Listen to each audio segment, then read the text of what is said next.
Oh, another morning na pod. Mayan ako ni siya gilabhan, pero ako ni siyang giwaswasan karong kadlawon kay among tubig magundang-undang. Ing ani ko maglaba jud og kurtina. Gikan na ni machine human na akong laban yan. Oh, ako na siyang gibugkusan ba na oh. Kaya ako na siyang puhason. Anduha ako na silang ihikot like this one oh. Like this one. Para dili bitaw maguba inyuhang kuan sa kurtina. Oh, like this one oh. Oh, diba? Gihikot na nako. Kaya aron dili bitaw ni siya matangtang. Maguba maguni siya. Ana. Oh, imo lang din ang birahon. Oh. Ana, para kay kaning wala lagi tay ipalit po dayon, may manang daghang kwarta kay bahalag maguba. Pila naman ni katuig ni hinatag ni. Hantud karon. Oh. Wa pa gyapon siya naguba kay anaon man ako, dili siya matangtang, dili siya maguba. Tayan na lang na, di gina maguba. Oh. Oh, diba? Ana na siya mga tips ni nanay para ho sa inyo. Char lang. Sa hindi lang po nakakaalam. Pero sa nakakaalam, it's okay. Just leave it. Kaya ting ulan man, so ang style na to ani, ana ra po ko manghalay, oh. Di na ako siya ibot na kaya ako po dinoning gi-spin dry. So, dali na lang ni siya mauga. Di na tabag sablay-sablay o kuan. Ato na ning ihangir. Anaon na nato mo nang ang atog yung mga panimalay na agitay sige na ni bitayanan o halayan nga naa sa sulod sa bahay kay digid pwede samot nagtingulan asam sa manghalay. So akong style ana ra oy hangir na siya ana na og maghangir ko og kortina and then since na naapunta sa bukid, magaba din tagtuko nga murag na sa kayo-kayan ba, 'di ba? May kuhet. Unya kay nagama man ko halayan na okay. Para for rainy days. Yan, 'di ba? Ana din ang pigana. 'Di ba? Mamitay na siya. Kay di gid pwede nga wala puti halayan diri sa sud. Oy, kay maglisod man taong panghalay, 'di ba? Kunting ulan. Hangir ko maghalay.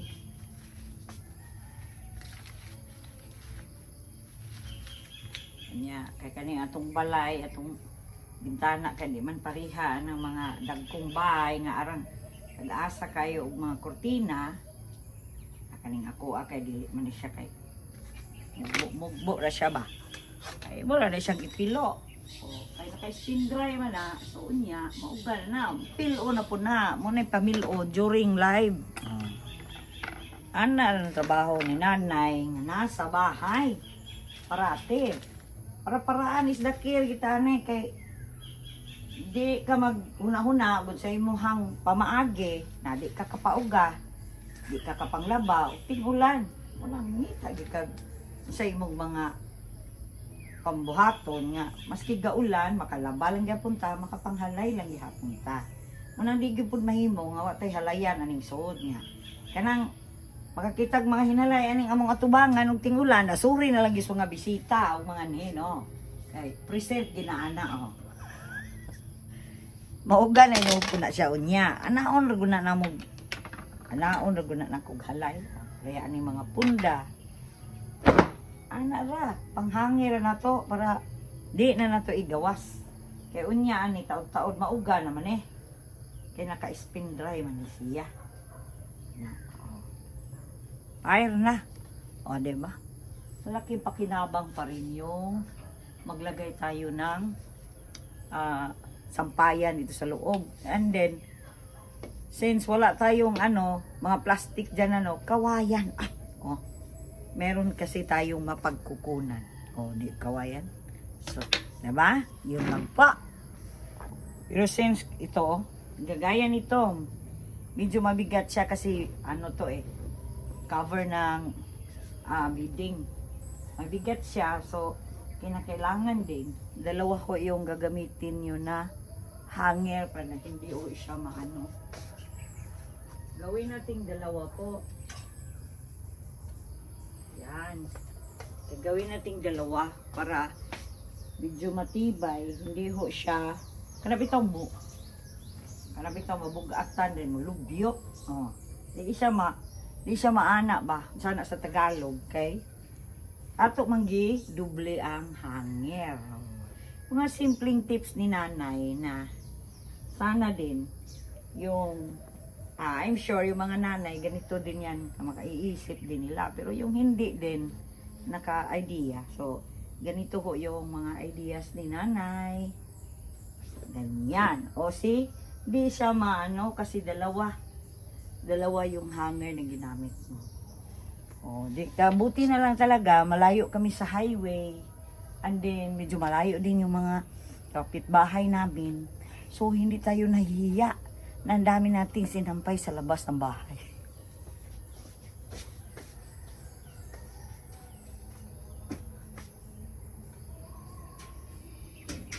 Oh. Di ba?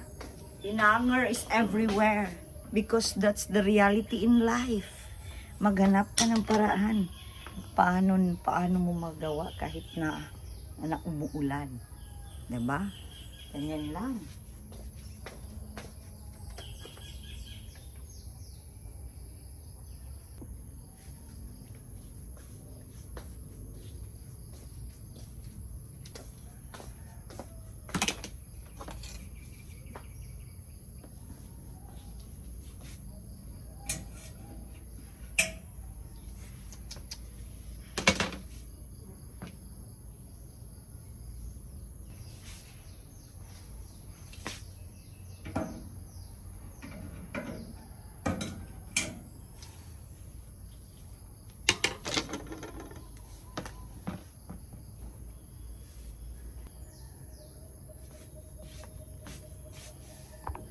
So, tapos na po tayo nagsampay. And, yung mga pantali din ng kortina, wag mo ding itapon. Kasi every time na maglalaba ka, hanap ka na naman. O, di itabi ko na naman to. Kasi, pag maglaba na naman ako ng kortina, gagamitin ko na naman siya.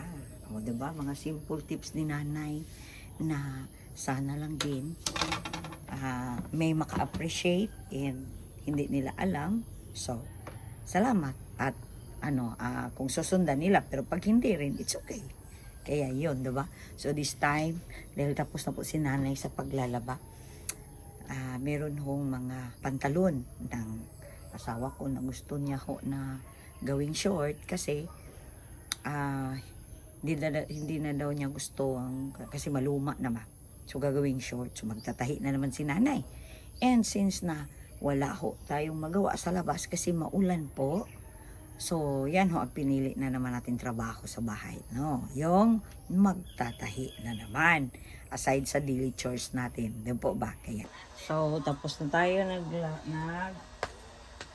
sampay na mga labahin. As what I've said, mayroon hong lumang pantalon yung asawa ko na gusto niya paputulan. So, ganito lang ho ako kasi hindi ho ako masyadong marunong magtahi. Ang ginagawa ko, ganyan, kasi gusto niya ang gawing short. Kasi luma na to matagal na matagal. So gusto niya, yung short niya na sakto lang ho ang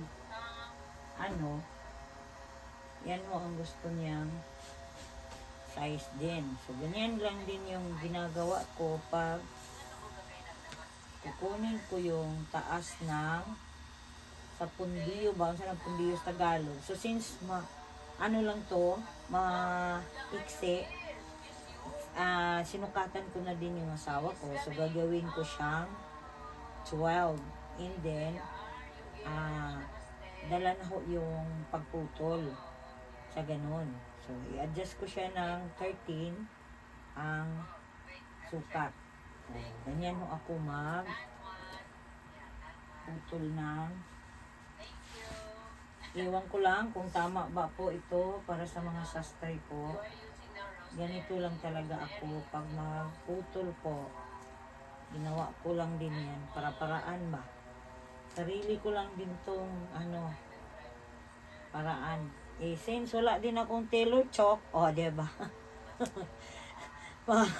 mga ng apo ko.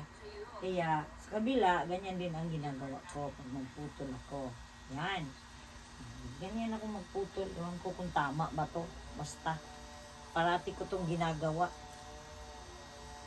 Yan. Kabila na naman. Ganyan lang talaga ako magawa eh. Ewan ko lang talaga kung tama ba to. Basta ganito lang talaga ang paraan ko din po. Pag magputol ako. Adjustan ko siya ng kung ano yung size. Lagyan ko ng extra or yung adjust na 1 inch. Ganyan ho.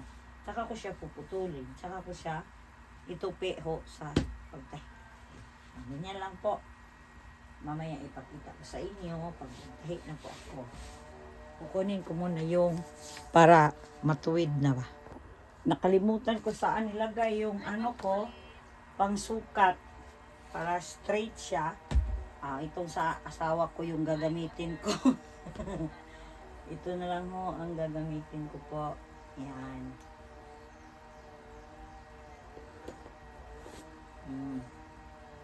Ako siya po putulin po. Sana talaga tama to. Pero ganito lang talaga paraan ko pag magputol ako ng mga pantalon po. Unong talaga na magtahi. Pansarili lang po. Hindi ho ako tumatanggap po ng mga tahiin.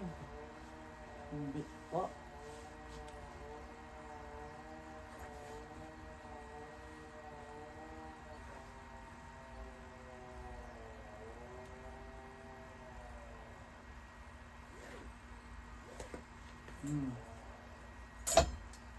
Ganyan lang. Wala din kasi akong table na sa pagtahi. Kasi yung luma kong table na galing sa biyanan ko, wala, sirang-sira na talaga. Pasensya kayo, marinig yung boses ng kapatid ko na nagla-live. Support din tayo sa ating kapatid na nagla-live. Doon ko sa sala ito itatahi. Yan na, itupiin ko lang siya ng ganyan. Tapos na, magiging short net siya mamaya. Daming purpose ng ng bed ko kasi wala ho akong sa makina na table, wala po. Gamit yung sa asawa ko po.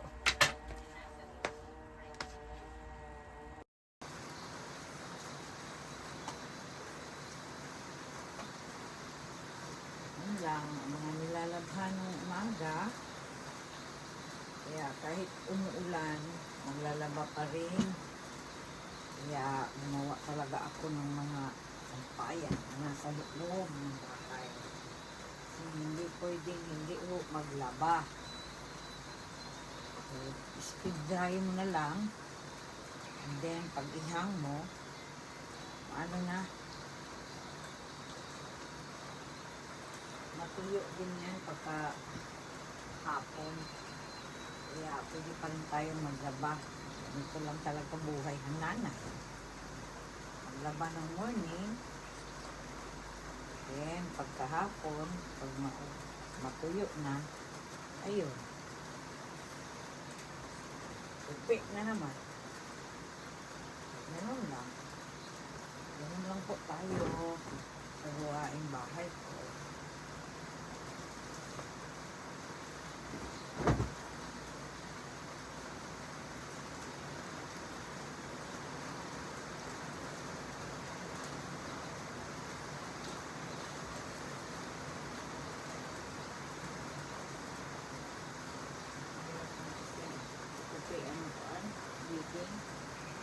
Kailangan mo din lapat.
nakita ko kanina na tinalian ko to para hindi talaga yan masira. Matagal na itong puting ko, pero hindi talaga nasisira yung ring niya.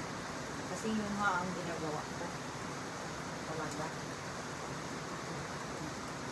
Talian ko pag maglaba ako sa machine.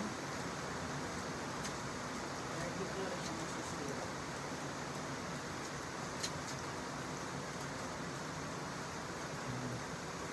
Yun lang ang buhay ng nanay.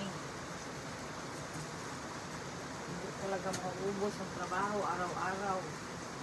Iba-iba.